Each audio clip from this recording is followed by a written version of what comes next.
I still remember that night like a scar that never faded. The rain hadn't stopped all evening. I was sitting on the couch, scrolling through emails, waiting for Zara to come home. The clock hit 10. She walked in, hair perfectly done, perfume too strong, face too calm. I knew something was wrong before she even opened her mouth. "Arman," she said, tossing her purse on the table, "we need to talk." I looked up from the screen. "You sound serious. What happened?" "I'm done." Her voice didn't shake. "I want a divorce." I laughed without meaning to. "A divorce? Zara, is this another one of your jokes?" She folded her arms. "Do I look like I'm joking?" The words froze me. "Why? Did I do something?" "You didn't do anything," she said, staring at the floor. "You just didn't do enough. I can't live like this anymore. You're too small for the life I want." "Too small?" I repeated. My chest tightened. "Zara, what does that even mean? We have a house, a car, a life." "You call this a life?" She cut me off. "You're content with scraps. You never want more. I've spent 5 years trying to pull you forward, and you just stay in one place." "I'm tired." I stood up. "You're tired of me?" She didn't answer. The silence hurt more than her words. "I thought we were building this together," I said softly. "Every plan, every dream, we did it as a team." "No," she whispered, shaking her head. "You were dreaming. I was surviving." That sentence hit harder than any slap. "So that's it? You're leaving because I don't make enough money? Because I don't chase people like you do?" She sighed. "Don't twist this into some poor me story. I just realized we're not meant to be. I've already talked to my lawyer." I stared at her. "You already, what?" She pulled out a white envelope from her purse and placed it on the table. "These are the papers. You can sign them whenever you're ready." My hands trembled as I picked it up. "You planned this?" "Yes." "How long?" "A few months." I felt something collapse inside me. "And in all that time, you smiled at me like nothing was wrong." "I didn't want drama," she said coldly. "You've always been too emotional." My throat burned. Emotional? "Zara, I loved you. Every single thing I did was for us." She finally met my eyes. "Love doesn't pay the bills, Arman." That was the moment everything went quiet. I could hear the rain tapping against the windows, the hum of the refrigerator, my heartbeat slowing down. "You're in love with someone else, aren't you?" I asked quietly. Her lips parted, but she didn't deny it. That silence said everything. I took a deep breath. "Who?" "It doesn't matter," she said, glancing away. "It's over." I laughed bitterly. "It matters to me." She looked annoyed. "Why?" "You'll move on." "Move on?" I stepped closer. "You're walking out on 5 years like they meant nothing. You think I can just wake up tomorrow and act like you never existed?" Her expression softened for a moment. "You'll thank me one day." "For breaking me?" I said. "For setting you free," she whispered. I shook my head. "You're not setting me free, Zara. You're just running towards something shiny." "Maybe," she said. "But at least I'm running somewhere." I couldn't look at her anymore. I turned away, trying to swallow the anger building inside. My voice came out quieter than I expected. "So, that's it? You'll walk out that door, and that's the last time I'll see you?" "Yes." "Do you even care?" She hesitated. "I did. Once." The past tense broke me. I walked to the window, watching the streetlights blur through the rain. My reflection looked like a stranger, weak, desperate, small, just like she said. You know, I said after a long pause, I used to think love meant staying, no matter what. She picked up her purse. And I used to think love meant growth. We were both wrong. Her voice cracked just slightly, but she turned fast enough to hide it. I wanted to scream, to beg, to make her stay, but pride wrapped around my throat like a chain. Do you want me to sign it now? I asked. She looked surprised. If you're ready. I'm not, I said, pulling a pen from the drawer, but you are. So let's not pretend anymore. I sat at the table, the papers in front of me. My hand shook as I signed my name. The sound of the pen scratching the paper felt like a knife carving through everything we ever were. When I looked up, she was standing by the door. Goodbye, Arman. I wanted to say don't go, but the words wouldn't come. Take care of yourself, she added, her voice suddenly soft. I forced a smile. Don't worry. I'll survive. She hesitated for half a second, then turned and left. The door closed behind her with a click that echoed like thunder. I stood there, staring at the empty space she left behind. The scent of her perfume still lingered in the air.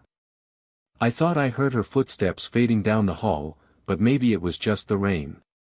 That was the night Zara walked away. The night I realized love isn't always loud when it dies, sometimes, it just walks out the door and never looks back. The days after Zara left felt like a blur that wouldn't end. The apartment was too quiet. Even the clock on the wall sounded louder, like it was mocking me for counting seconds she'd never return. Samir knocked on my door one evening. I didn't answer at first. He kept banging. Arman, open up. You're not dead, are you? I dragged myself to the door. You should have called. I did. 5 times. He stepped in, looking around. Man, it smells like old coffee and regret in here. I forced a smile. Thanks for the poetry. He sighed. You've got to stop sitting here in the dark. It's been weeks. 2 months, I said quietly. Still too long. She doesn't deserve this kind of loyalty. I leaned against the counter. It's not loyalty. It's shock. One day she's my wife. Next day she's gone. Tell me, Samir, how do you switch that off? He rubbed his neck. You don't. But you live anyway. I stared at the empty plate on the table. I haven't eaten properly in days. I just don't feel hungry. You're punishing yourself, he said. For what? For loving her. I looked up at him. Maybe for believing her. He sat down across from me. You're not the first guy to get betrayed. I know, I muttered, but it feels like I'm the only one who deserved it. He frowned. Deserved it? Don't start that crap. I laughed bitterly. No, listen. Maybe I really wasn't enough. She used to say I lacked ambition. Maybe she was right. Zara wanted gold, he said, and you were giving her peace. That's not your fault. I pressed my palms against my face. She married him, you know. Samir went quiet. When? 3 months after the divorce. I laughed without humor. 3 months, Samir. She didn't even wait a season. He swore under his breath. Who's the lucky guy? Ryan Malik. Some big businessman. Rich, loud, confident. The opposite of me. He shook his head. So that's it. She traded love for luxury. I swallowed hard. Maybe she found both. Maybe he makes her happy in ways I couldn't. You really think that? No, I whispered. But saying it helps me pretend I've accepted it. He looked at me for a long time. You're not fine, Arman. I don't need to be, I said. I just need to function. He sighed. Come out with me tonight. Dinner. Fresh air. I can't. You won't, he corrected. I walked to the window and stared at the city lights. Do you know what's funny? The world keeps moving. Cars still honk, people still laugh, time doesn't stop. Only I did. Samir stood beside me. Then start again. Even if it's slow. I wanted to believe him, but I couldn't. I tried working last week. Everyone in the office kept looking at me like I was fragile glass. Even my boss offered me personal time. It felt like pity. Take the time, he said. No, I snapped. If I stop moving, I'll break completely. He looked at me, his voice soft now. Then move. But don't rot in this room. I nodded, though I didn't mean it. He left after a while, muttering that he'd come again tomorrow. When the door closed, the silence crawled back in. I sat on the couch, scrolling through old photos on my phone. There she was, Zara, laughing, her hair tied up, eyes bright. I used to think that smile was mine. Now it belonged to someone else. My thumb hovered over the delete button. I couldn't do it. Instead, I tossed the phone aside. Too small for her dreams, I whispered into the dark. The words still echoed in my head. Sometimes I imagined what she was doing now. Was she sitting in some expensive restaurant, smiling at Ryan like she used to smile at me? Did she ever think about me, even for a second? I hated that I cared. I hated that she still had that power. The rain started again outside, just like the night she left. I got up and opened the window. The cold air stung my face. Maybe this is karma, I murmured. For loving too much. The wind didn't answer. I sat back down and stared at the empty space beside me on the couch. That was where she used to sit, scrolling through her phone while pretending to listen to me. I used to think her silence was peace. Now I knew it was distance. Samir was right, I was punishing myself. But I didn't know how to stop. When I finally turned off the lights and lay on the bed, the ceiling looked endless. Every shadow felt like a memory. I closed my eyes and tried to imagine her voice, but it kept fading further each night. Before sleep took me, I whispered to no one, "You won, Zara. You got what you wanted. And I'm still here, trying to remember how to breathe without you." I still remember the sting of that evening, the way the air shifted when she laughed. Zara stood by the cafe window, glowing like she always did, except now she wasn't mine. She was leaning into Ryan's shoulder, her fingers tracing lazy circles on his sleeve. Samir's voice was low beside me. "Let's just go, Arman." I shook my head. "No. I'm fine." But I wasn't. She saw me. Of course she did. Her lips curled into a smirk that cut deeper than any blade. "Well, look who it is," she said, walking over with that confident sway I used to adore. "Arman. Still working at that same old office?" I swallowed hard. "Still living the same dream, I guess."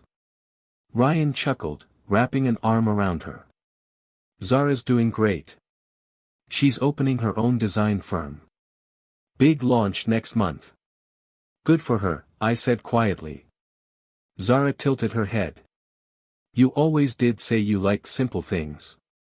I guess, you stayed true to that." The cafe's chatter faded.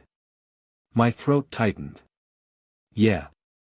Simple things last longer, don't they?" She laughed, sharp, deliberate. "Not always." Then she turned and walked away, her perfume lingering longer than her glance. Samir muttered, "She's cruel, man." "Maybe I deserved it," I whispered. He frowned. "Don't start that again." But the words echoed in my chest. Maybe I really wasn't enough for her dreams. Maybe I never was. That night, the silence in my apartment pressed against me like a weight. Her laughter still echoed, bouncing off the empty walls. I stared at the divorce papers I'd signed months ago, still sitting on the shelf. A reminder of how completely she'd erased me. I looked in the mirror. My eyes were hollow, my shoulders slumped. This isn't living, I told my reflection. This is surviving. I don't know what changed in that moment, maybe the humiliation finally burned through the numbness. But something inside me shifted. I grabbed my laptop, opened my email, and typed a single line to my manager. Requesting transfer to Karachi branch. Effective immediately. Samir called when he heard. You're serious? Completely. Running away won't fix it. I'm not running, I said. I'm just starting over. The next few weeks blurred into motion, packing, resigning from my comfort zone, learning to breathe again. Every morning I woke up before dawn, ran until the cold air burned my lungs. I stopped checking Zara's social media.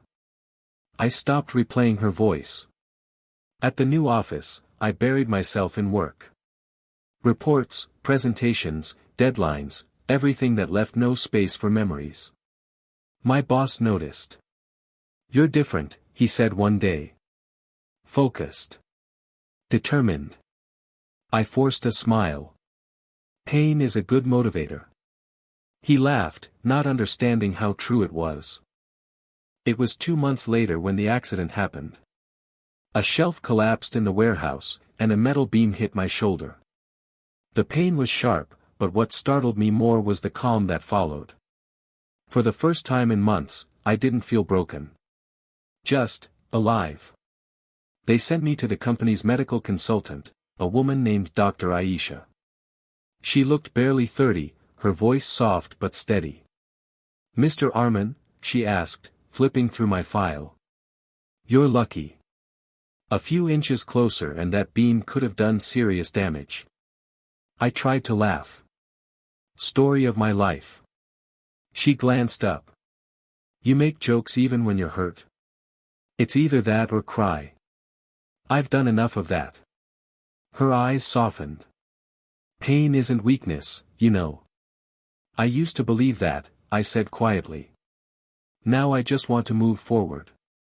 She smiled, genuine, warm. Then maybe you're already healing. Something about the way she said it, it lingered.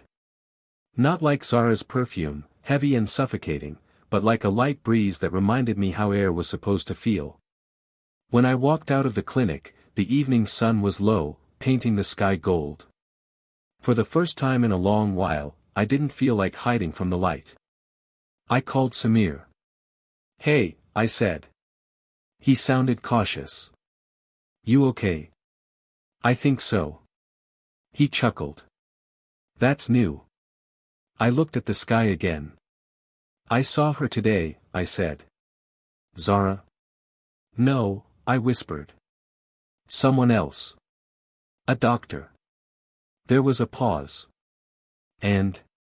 She reminded me that maybe I don't have to die just because love did.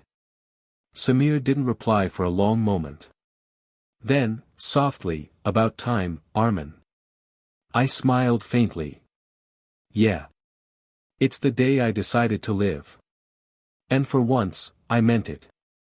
It started with small things, Aisha checking in after the accident, asking if the painkillers worked, reminding me not to overdo things. I told myself it was just her job.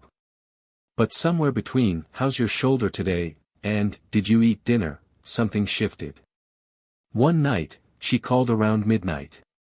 Couldn't sleep? I asked, my voice groggy.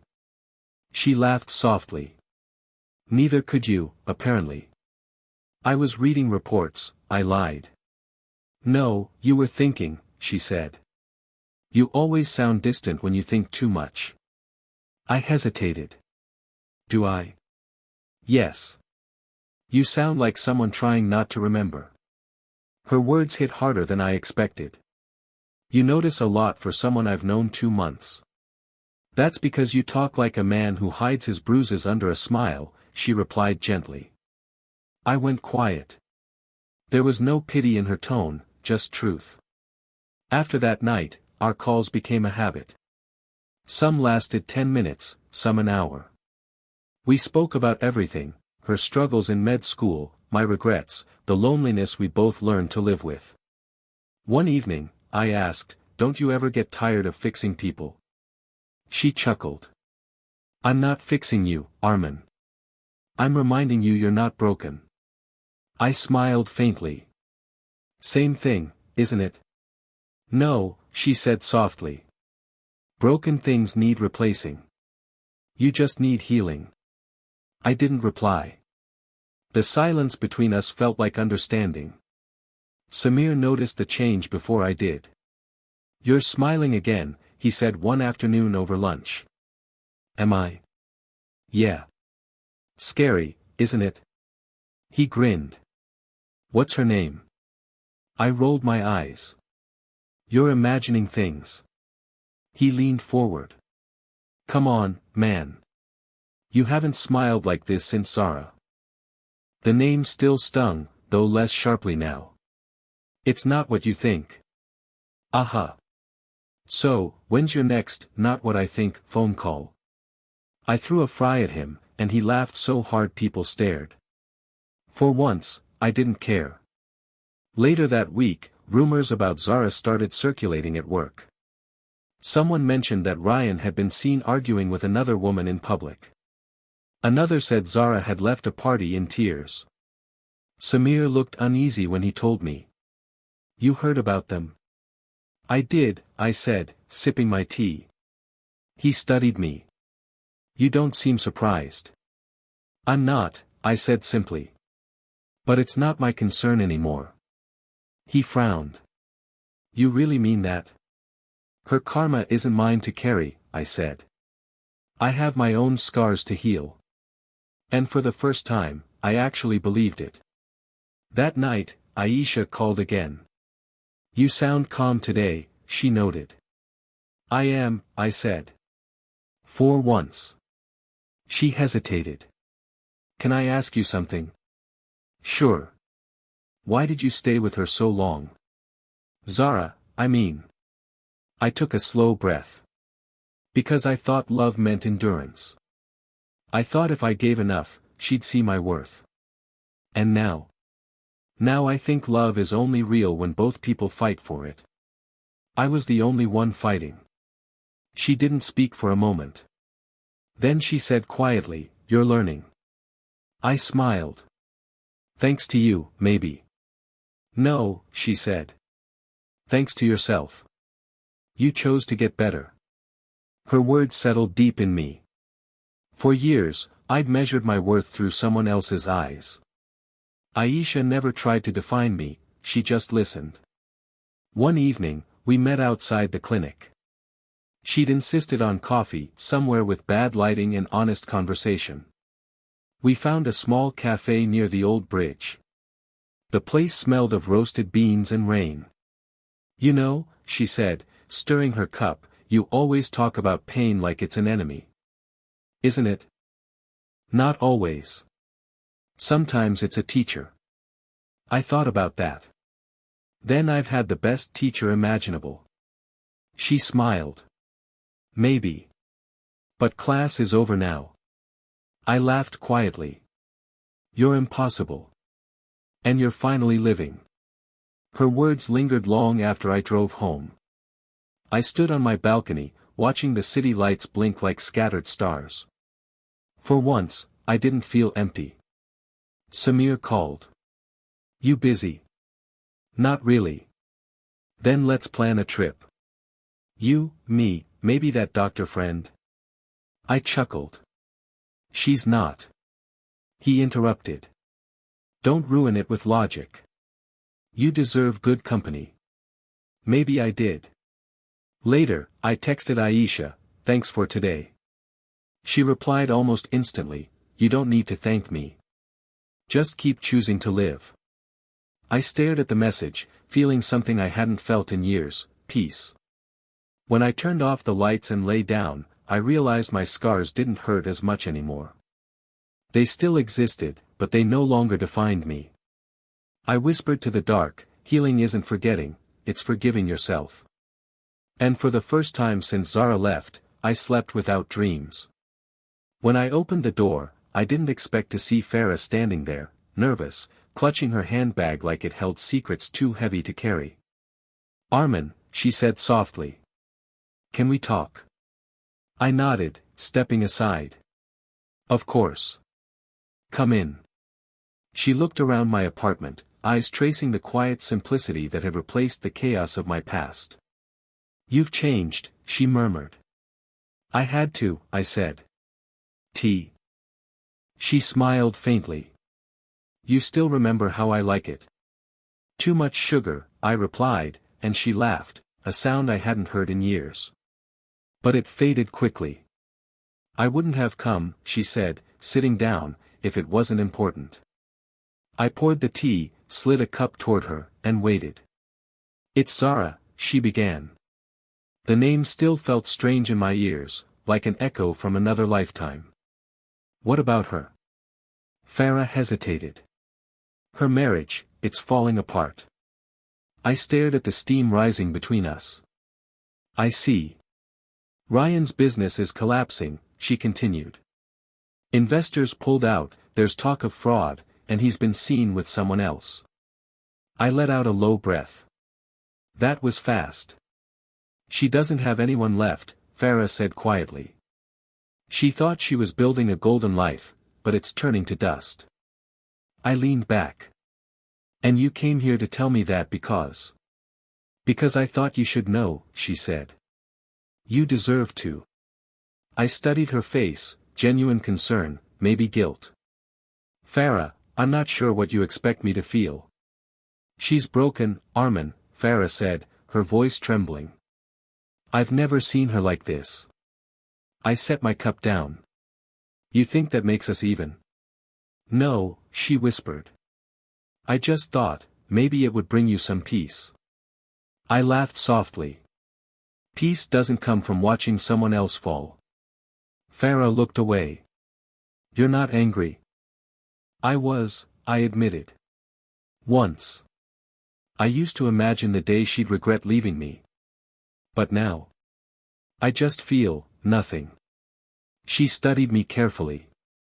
"You really mean that?" "I do," I said. "Because if I still hated her, she'd still own a part of me." Farah sighed. "She asked about you, you know." My chest tightened. "What did she say?" "She wanted to know if you're happy." I told her you seem content. I smiled faintly. Content's a good word. It means you've accepted life for what it is, not what it was supposed to be. Farah hesitated again. "Would you ever talk to her?" "Just once." "Why?" "She's realizing how wrong she was. Maybe hearing that you forgive her."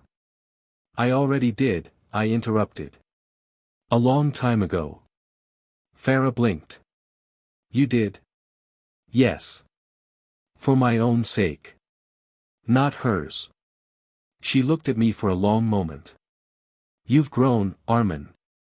Pain has a way of teaching what pride can't," I said quietly. The silence between us felt heavy but not uncomfortable. She finally stood, adjusting her scarf. "I'll tell her you're doing well."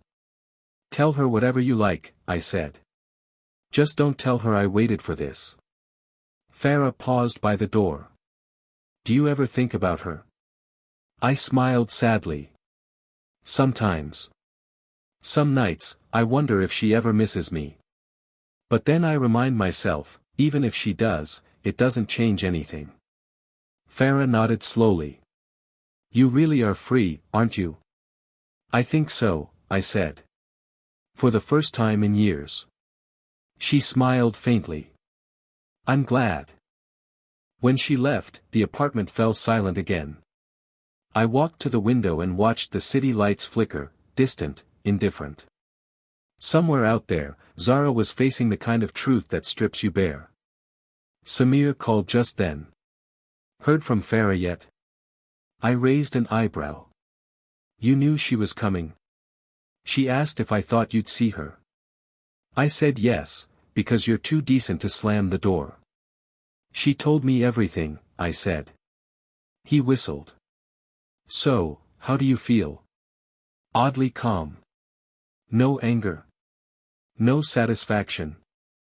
Neither, I said. Maybe that's what peace actually feels like, the absence of noise. He was quiet for a beat. You've come a long way, man. I had to, I replied. Otherwise, I'd still be trapped in her story instead of living mine. He laughed softly. You should write that down. Sounds like closure. Maybe it is, I said. Or maybe it's just acceptance. After the call, I sat back, listening to the hum of the ceiling fan. My mind drifted, not to the pain, not even to Zara, but to Aisha, and how her words had once pulled me out of darkness. You just need healing. I whispered to myself, and maybe healing means letting go without needing to watch them fall. I poured the rest of my tea down the sink, feeling lighter somehow. The world hadn't changed. But I had. And that was enough. When I walked into the cafe that morning, Aisha was already there, her fingers tracing circles around her coffee cup. She smiled when she saw me. You're late, she teased. I wanted to make sure I didn't look half dead this time, I said, sliding into the seat across from her. You look alive enough, she replied with a grin. That's progress. I laughed. I'll take that as a compliment. We'd been meeting like this for months now, quiet corners, slow talks, laughter that came naturally. No pretending, no performing. Just, breathing again. She sipped her coffee and asked, do you still think about her? I didn't flinch this time. Sometimes. But not in the same way. It's like remembering a storm after the sky clears, you can't forget it happened, but you don't fear it anymore. She nodded thoughtfully. That's good. Healing isn't forgetting. It's remembering without pain. Her words settled somewhere deep inside me. You always make it sound simple. It's not simple, she said softly. It's just honest. I smiled at her. You're too wise for someone who eats cake for breakfast. She laughed, a sound I'd grown addicted to. Wisdom and sugar can coexist, thank you very much. The laughter faded into a comfortable silence. I looked at her hands resting on the table, small and steady, and realized how different this felt. No chaos, no fear. Just quiet warmth. I cleared my throat. Aisha, there's something I haven't really said. She raised an eyebrow. That sounds serious. It is, I said. I've told you about my job, my family, the stupid things I've done, but not everything about Zara. She leaned forward slightly. Then tell me. I hesitated. I was broken when I met you. I didn't even believe in love anymore. I thought I'd stay numb forever. I know, she said gently. I saw it in your eyes the first day. And yet you stayed. She smiled. Because you didn't need saving. You just needed someone to sit beside you until you found your own strength. Her words hit me harder than I expected. You really think I found it? I don't think, she said. I know. You're not the same man who walked into my clinic that day. I stared at her, my heart suddenly heavier, but in a good way. You're the reason I started believing again. She shook her head. No. You did that yourself. Aisha, I said, my voice low, you found me when I was already broken, and you didn't try to fix me. You just stayed. She blinked, eyes glistening. Arman. I took a deep breath and pulled a small velvet box from my pocket. Her hand flew to her mouth. You're kidding, she whispered. I'm not, I said, opening it. I don't have a perfect past. I can't promise a life without scars. But I can promise honesty, laughter, and love that doesn't run away when it's hard. She stared at the ring, simple, silver, unpretentious, then back at me. You really mean it? Every word. She laughed through her tears. You know I'm terrible at surprises. Then say yes before you ruin this moment, I said, half smiling. Yes, she said softly. Of course, yes. Relief rushed through me, not wild excitement, not fireworks. Just peace. The kind that settles into your bones. She leaned across the table, her forehead resting against mine. You know what's funny, she whispered. What? I used to think love was about finding someone perfect. But maybe it's about finding someone real. I smiled. Then we're in luck, I'm very real. She laughed again, and this time I joined her. When we stepped outside, the world looked different, not because it had changed, but because I had. The sun was setting, the air smelled of rain, and her hand fit perfectly in mine. I looked at her and said, for the first time, I'm not running from the past. I'm walking toward something better. She squeezed my hand. Then let's walk together. And just like that, the world didn't feel so heavy anymore. It was almost midnight when I stepped out of the hospital, Nora asleep in my arms. Her tiny fingers clutched the edge of my coat, her breathing soft and steady. Aisha was still inside, finishing a late shift. I remember thinking how lucky I was, how complete life finally felt. Then I heard a voice behind me. Soft. Familiar. Trembling. Arman. I froze. For a second, I thought I imagined it. But when I turned, there she was, Zara. She looked smaller somehow, thinner, her eyes red like she hadn't slept in days. Her hair, once perfect, was tied in a loose bun. The confident glow she used to wear like armor was gone. Zara, I said quietly. It's been a while. She stared at me, at the bundle in my arms. That's your baby. Yes, I said. Her name's Noor. Her lips trembled. Noor, she repeated. Beautiful name. Thank you, I said, shifting Noor gently. She's 3 months old. Zara took a shaky step forward. She's perfect. You always wanted kids. I did, I said. And now I have her. Her eyes filled, tears slipping down her cheeks. You're married? Yes. Aisha and I. Aisha, she interrupted softly. The doctor? I nodded. The same one. She laughed weakly, wiping her tears. I used to think she was too quiet. Guess that's exactly what you needed. I didn't answer. I just held Noor closer, feeling the warmth of her tiny body. Zara's voice broke again. I heard about you through Farah. She said you moved on, but I didn't believe it until now. Why not? I asked. Because I couldn't imagine you loving anyone else, she whispered. Not after me. I met her gaze. That's the difference, Zara. You thought love was something you could own. I learned it's something you give. She looked down. Ryan and I, we didn't last. You probably know that. I heard, I said simply. Her laugh was bitter. He left me for someone else. I guess karma doesn't skip anyone. I didn't reply. There was nothing left to say. She stepped closer, her eyes searching mine. Do you hate me, Arman? I looked at her for a long moment.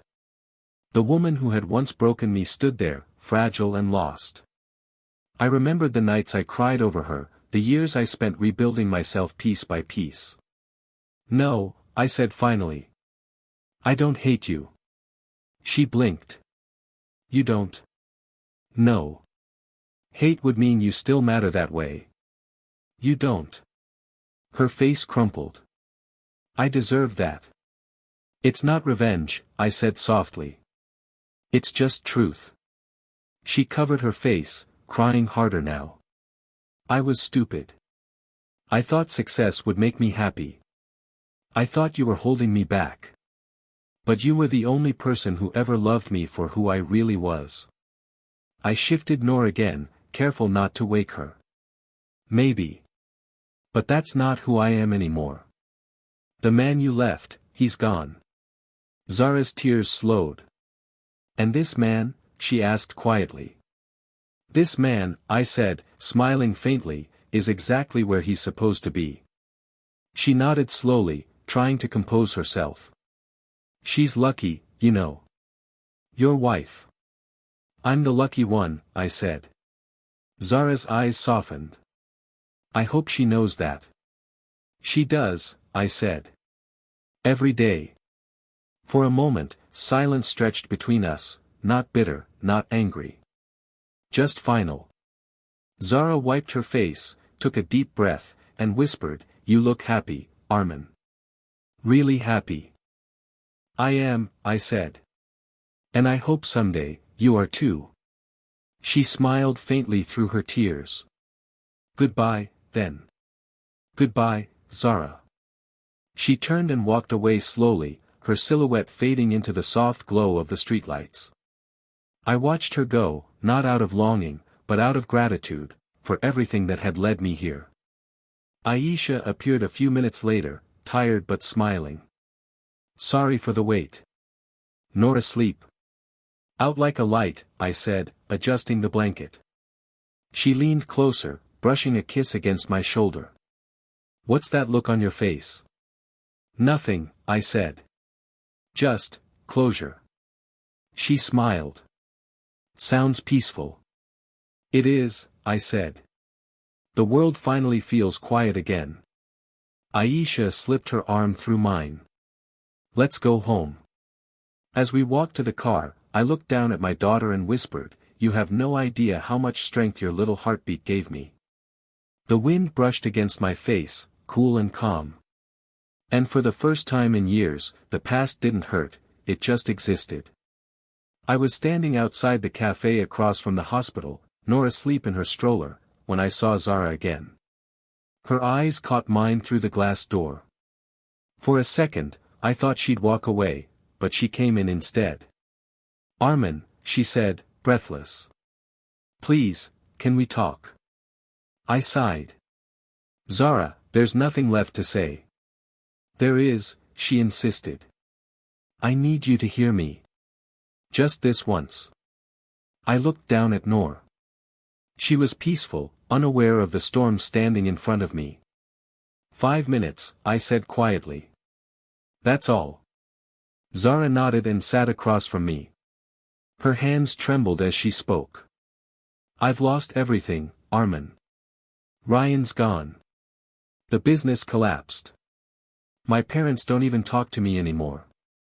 I don't have anyone left. I stayed silent. I used to think I was invincible, she continued, voice cracking. That leaving you was freedom. That I was meant for something bigger. But all I found was emptiness. Why tell me this now? I asked. Because I can't live with what I did to you, she said. You didn't deserve it. I walked out like you were nothing, and that memory won't stop haunting me. I leaned back. You told me I was too small for your dreams. Remember that? Her eyes filled. I do. And I hate myself for saying it. It broke me, I said quietly. Not because you left, but because I believed you. She looked down. I thought if I left, you'd fall apart. That you'd stay broken. It sounds cruel, but that's what I wanted. I wanted proof that I was right about you. I stared at her, stunned at the honesty. You wanted my destruction. She nodded, whispering, yes. I let out a slow breath. Then you got it. You did destroy me. Her face crumpled. Arman. But, I interrupted, voice calm, steady, destruction isn't always the end. She froze, her lips parting slightly. I lost everything too, I continued. My peace, my pride, my sense of self. But what you don't understand is, pain rebuilds differently. It teaches you who you really are. Tears streamed down her cheeks. I can see that. You're not the man I left. I'm not, I said. The man you left would have begged you to come back. This one won't. She buried her face in her hands. I don't want you back. I wanted forgiveness. Forgiveness, I repeated softly. You're asking the wrong person. She looked up, confused. What do you mean? I smiled faintly, nodding toward Noor. You should ask her. She's the reason I even know what forgiveness feels like. Zara stared at Noor, silent tears falling. She's beautiful. She is, I said. And she'll grow up knowing that love isn't control, and strength isn't pride. Zara's voice shook. Do you ever think about us? About what we could have been? Sometimes, I admitted. But only as a reminder of who I don't want to be anymore. She exhaled shakily. I was blind. I chased illusions, status, money, validation. And when it all fell apart, I realized the only real thing I ever had was you. That realization came too late, I said. She nodded, wiping her tears. I know. I just needed to tell you I'm sorry. For every cruel word, every time I made you feel small. I looked at her, really looked, and for the first time, I didn't see the woman I once loved. I saw someone lost, broken in ways I no longer understood. I forgive you, I said finally. She blinked. You do? Yes, I said. But forgiveness doesn't mean return. It just means I'm free. Zara covered her mouth as a sob escaped. I thought I'd feel relief hearing that, but it hurts even more. Maybe that's what healing feels like, I said softly. She nodded weakly, her shoulders shaking. I wish you'd yell at me, hate me, anything but this calm. It's killing me. I gave a faint smile. That's what peace does, Zara. It doesn't scream. She looked down at Noor again. She's lucky to have you. I'm lucky to have her, I said. She saved me when love couldn't. Zara's tears fell harder. I don't think I'll ever stop paying for what I did. Then stop punishing yourself, I said gently. Start living better instead. She stood slowly, trembling. Goodbye, Arman. Goodbye, I whispered. She turned and walked away, her reflection fading against the glass door, the same way she once faded from my life. But this time, there was no ache, no pull, no bitterness. Just quiet. Noor stirred slightly, her tiny hand reaching up. I lifted her into my arms, pressing a kiss to her forehead. You have no idea what you've done for me, I murmured. Thank you for saving me, when love couldn't. She sighed softly in her sleep. Outside, the rain began to fall, gentle, cleansing, like the world was starting over with me. And I smiled, finally understanding that karma doesn't always come with thunder. Sometimes, it just brings peace. The morning light streamed through the curtains, soft and golden. Aisha hummed to Noor, her voice steady, calm, like the world had finally exhaled. I leaned against the wall, arms crossed, just watching them. For the first time in years, silence didn't ache. You're quiet again, Aisha said without looking up. I'm just thinking, I murmured. About how strange it is, peace used to feel like a fantasy. She smiled. And now? Now it feels like home, I said, moving closer. Noor's tiny hand reached for mine, her fingers curling around one of mine like I was her entire world. Funny, isn't it? I used to think I needed to be someone else to deserve this. You already were someone, Aisha whispered. You just didn't see it. I laughed softly. I used to define myself by loss. Every time something ended, I thought I ended too.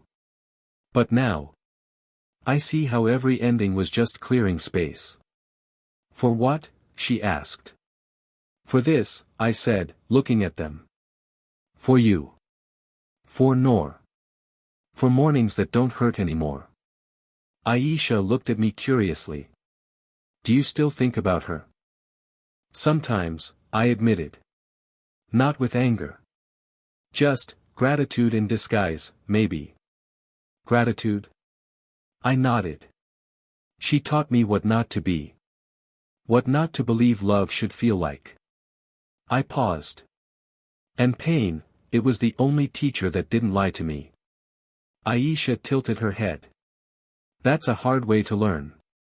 The only way that stuck, I said quietly. You know, I used to think forgiveness was something I owed her. But I was wrong. Then who was it for? For me, I said simply. For the man I wanted to become. The one who doesn't carry ghosts into new rooms. Aisha's eyes softened. You forgave her, then? I thought about it for a long moment. Maybe not completely. But I stopped punishing myself in her name. That's close enough. She smiled. That's more than enough. I sank into the chair beside her, resting my elbows on my knees. You know, I used to replay that night over and over, her words, her face, the way she walked out. I thought if I could understand why, I'd heal. But now I don't need to. Understanding doesn't always mean peace. What does peace mean to you now? She asked. Waking up and not needing revenge, I said. Looking at Noor and realizing I didn't just survive, I rebuilt.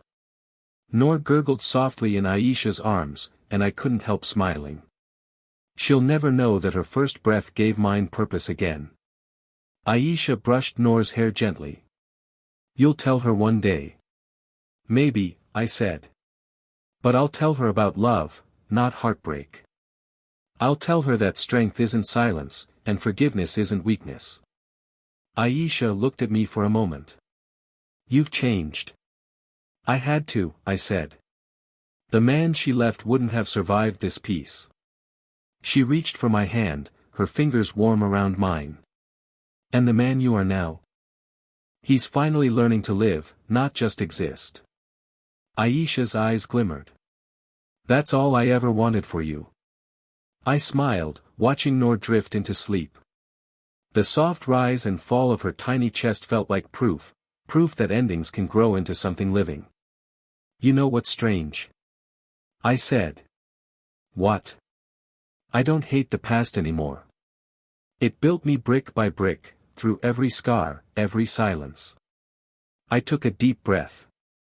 Pain taught me what peace meant. Aisha leaned against my shoulder. And forgiveness taught you love again. Yeah, I whispered. It did. For a while, we sat in quiet warmth. The light moved slowly across the floor, settling over Noor's face.